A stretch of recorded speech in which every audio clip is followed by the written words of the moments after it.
नमस्कार दोस्तों, चलिए समय हो चला है बिहार के सभी 38 जिलों की आज की ताजा बड़ी महत्वपूर्ण खबरों को जानने का, उनसे अपडेट होने का। पर वीडियो को लाइक कमेंट जरूर करें और हमारी वीडियो को बिहार के किस जिले शहर या गांव से देख रहे हैं कमेंट करके जरूर बताएं।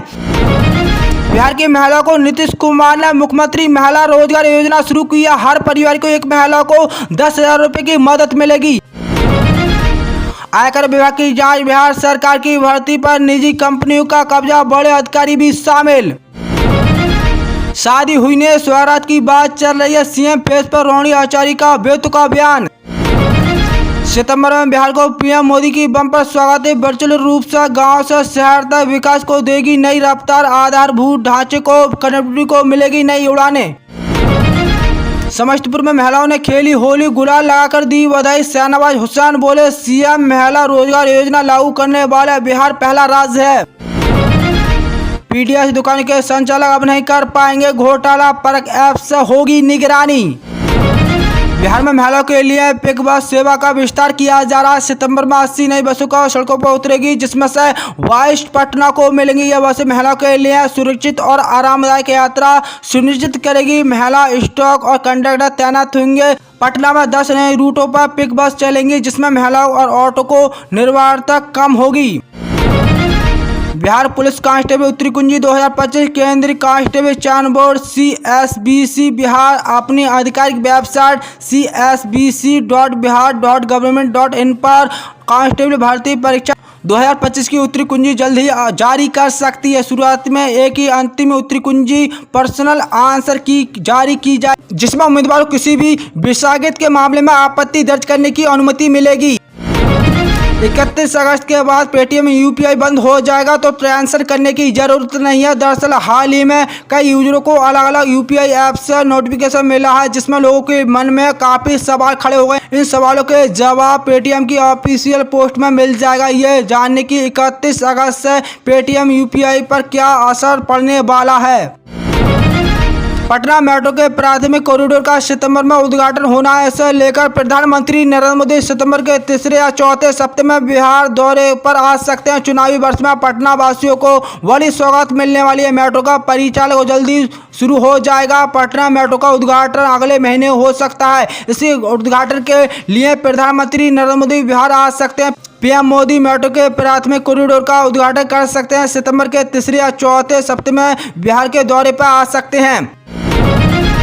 1 सितंबर से GST LPG सिलेंडर कीमतों में चांदी, हॉलमार्किंग, SBI कार्ड नियम, जनधन, KYC, ITR डेडलाइन और बैंकिंग छुट्टियां बदलेंगी। रोजमर्रा खर्चों पर क्या असर पड़ेगा। हर महीने की पहली तारीख की तरह इसी बार भी सितंबर 2025 की शुरुआत के साथ ही आम जनता की जेब पर सीधा असर पड़ने वाला बड़ा बदलाव लागू होने जा रहा है। इनमें से सबसे अहम सवाल उठ रहा है कि GST सिस्टम पर सुधार, जबकि चांदी, रसोई गैस सिलेंडर, क्रेडिट कार्ड और बैंकिंग से जुड़े नियमों में बदलाव होने वाला है। GST काउंसिल की 56वीं बैठक में 3 से 4 सितंबर को नई दिल्ली में होगी। मीडिया रिपोर्ट के मुताबिक टैक्स स्लैब घटाकर सिर्फ 2 से 5% और 5 से 12% किया जा सकता है।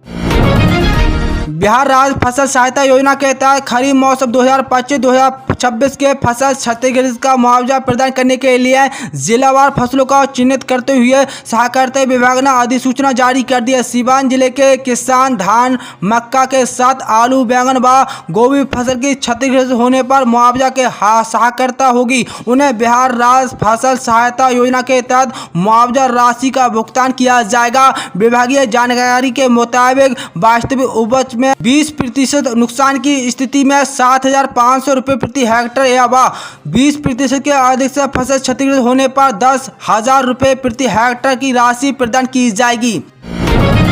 विधानसभा चुनाव से पहले बिहार में रेलवे की ओर से बड़ी घोषणा की जा रही है। मुजफ्फरपुर से हैदराबाद के लिए अमृत भारत ट्रेन की घोषणा के बाद अब जिले में एक और तोहफा मिलने जा रहा है। जल्द ही मुजफ्फरपुर से पुणे के लिए अमृत भारत ट्रेन का संचालन शुरू होगा। इसके लिए रेल मंडल की ओर से तैयारी तेज कर दी गई है। जानकारी के अनुसार 05289 मुजफ्फरपुर पुणे साप्ताहिक ट्रेन की जगह अब अमृत भारत ट्रेन चलाई जाएगी।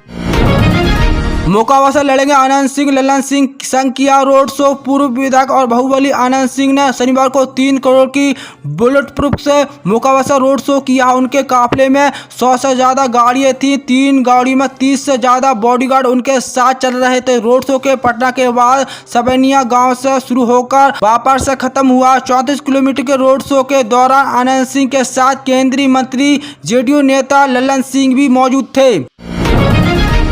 भारतीय रिजर्व बैंक ने 500 के नोट के लिए नया नियम जारी किया है। यह नियम 1 सितंबर 2025 से लागू होगा। इसका उद्देश्य नकदी प्रणाली को अधिक पारदर्शी और सुरक्षित बनाना है। आरबीआई का यह कदम नकली नोटों को रोकथाम और डिजिटल लेनदेन को बढ़ावा देने के लिए उठाया गया। यह जनता को पुराने 500 के नोट को बैंक या अधिकृत स्थानों पर जमा करने को होंगे। इसमें नोटों की सुरक्षा प्रबंधन सुनिश्चित होगा और नकदी लेनदेन में सुधार हो जाएगा।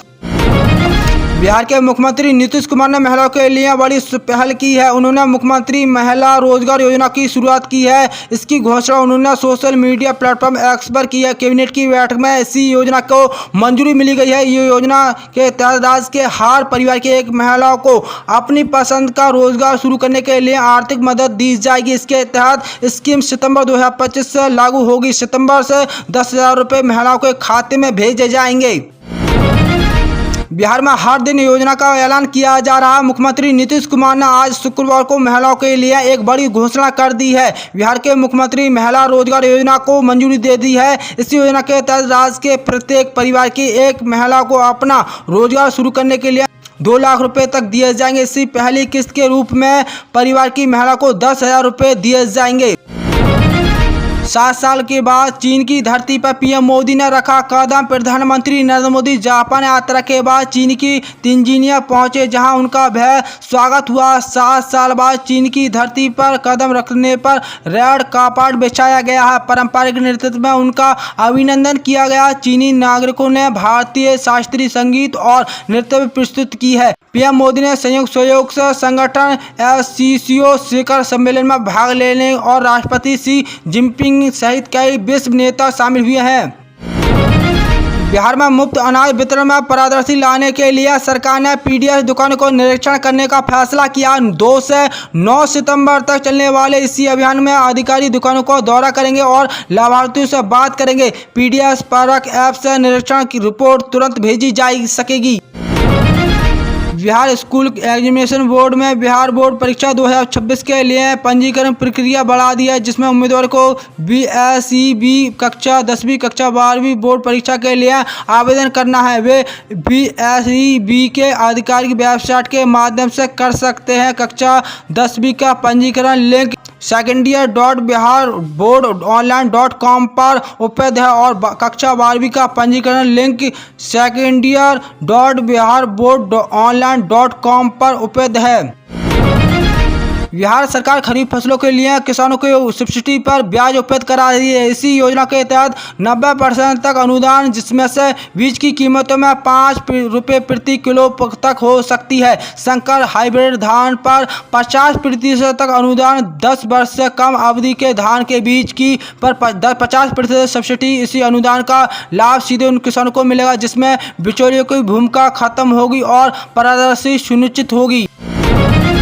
राजस्व एवं भूमि सुधार विभाग ने हड़ताली संविदा कर्मियों को 30 अगस्त तक काम पर लौटाने का अंतिम मौका दिया था। हड़ताल पर बर्खास्त कर्मचारियों को कोई राहत नहीं दी जाएगी और न ही सेवा का नवीनीकरण का कोई प्रावधान है। विभाग ने स्पष्ट किया है कि 383 बर्खास्त कर्मियों को कोई विचार नहीं किया जाएगा, लेकिन हड़ताल की अवधि पर बर्खास्त किए गए संविदा कर्मियों को कोई भी राहत नहीं मिलेगी। विभाग ने गुरुवार को ये भी साफ किया है।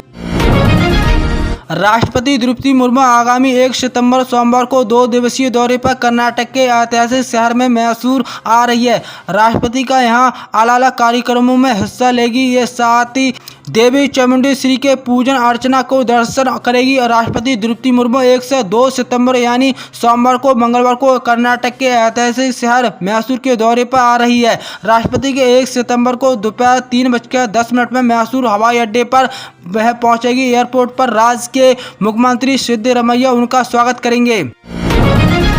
वोट अधिकार यात्रा में पीएम मोदी नरेंद्र मोदी के लेकर की गई आपत्तिजनक टिप्पणी को लेकर शनिवार को भी भाजपा का विरोध जारी रहेगा। शनिवार को भाजपा नेता विरोध में गांधी मैदान में स्थित महात्मा गांधी की प्रतिमा के समक्ष मौन धारण पर बैठक। दूसरी ओर वोट अधिकार यात्रा पर सपा नेता अखिलेश यादव भी शामिल हुए और भाजपा और चुनाव आयोग पर निशाना साधा है। बिहार विधानसभा चुनाव की तारीखों का ऐलान होने वाला बताया जा रहा है कि नवंबर के पहले हफ्ते में वोटिंग कराई जा सकती है। बिहार में चुनाव से पहले वोट लिस्ट रिवीजन काफी सुर्खियों में रही है, जिससे चुनाव आयोग ने ऐसे लोगों की पहचान की है कि जिनके कई वोटर कार्ड बने हैं या फिर जो बिहार में नहीं रहते हैं, जिसका कारण है बिहार में होने वाले प्लान या हर साल बिहार में लाखों लोग रोजगार की तलाश में शहरों का रुख करते। पीएम इकोनॉमी एडवाइजरी काउंसिल के सदस्य इकोनॉमी सिस्टम संजीव सामंत ने ईपीएफओ ने जल्दी बदलाव को लेकर बड़ा संकेत दिया। जल्द ही आपको ईपीएफओ के तहत 5 बड़े बदलाव देखने को मिल सकते हैं। ईपीएफओ में 3.0 के बारे में सबसे बड़ी चर्चा है। ये सदस्य अपने आधार बैंक खातों में अपने यूनिवर्सल अकाउंट नंबर यूएएन से जोड़कर एटीएम से सीधे पैसा निकाल सकेंगे। इसके अलावा यूपीआई के जरिए डेबिट भी संभव होगा। इसका इमरजेंसी पैसों की आवश्यकता पड़ सकती है। बिहार ब्लॉक के नया पंचायत देवरपट्टी की टीकी पट्टी ग्राम सभा के में पेयजल की समस्या बढ़ गई है। सरकार की हर घर नाली योजना का ये अपना उद्देश्य में विफल हो रही है। ग्राम पंचायत में 6 नल रिबोर की स्थापना का कार्य अधूरा पड़ा है। इसी कारण स्थानीय निवासियों को पीने के पानी की व्यवस्था के लिए भटकना पड़ रहा है। स्थानीय प्रशासन की ओर से इसी समस्या पर कोई भी कार्रवाई नहीं की जा रही है। बिहार चुनाव से पहले सीएम नीतीश कुमार ने बड़ी घोषणा की है। सरकार ने आर्थिक सहायता के रूप में पारिवारिक एक सहायता को अपनी पसंद को रोजगार के लिए 10,000 रुपये की राशि पहली किस्त के तौर पर दी जाएगी। इसी घोषणा के बाद समस्तीपुर में महिलाओं को होली खेली। बीजेपी उत्तरी अध्यक्ष नीलम सहनी के नेतृत्व में महिलाओं ने एक दूसरे को गुलाल लगाकर बधाई दी है। स्वीकृति मिली है। रोजगार शुरू करने के 6 महीने के बाद उसका आकलन करते हुए जरूरत के अनुसार 2 लाख रुपये तक की अतिरिक्त सहायता दी जाएगी।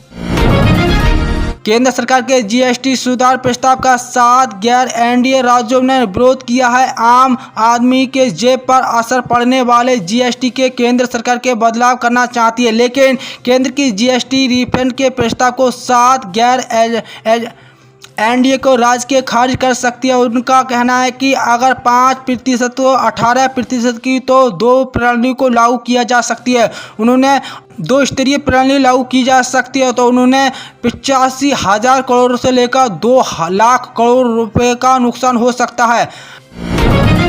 कन्या उद्यान योजना में तकनीकी खामियों से छात्रा परिसर माधोपुर में मुख्यमंत्री कन्या उद्यान योजना में स्नातक का लाभ लेने के लिए आवेदन कर रही छात्रों की तकनीकी खामियों से जूझ रही हैं। बीएन मंडल विश्वविद्यालय बीएनएमयू की हजारों छात्रा पोर्टल से mathbasoft.bihar.gov.in पर आवेदन नहीं जमा कर पा रही हैं। सही डाटा भरने के बावजूद सिस्टम आवेदन स्वीकार नहीं कर रहा है।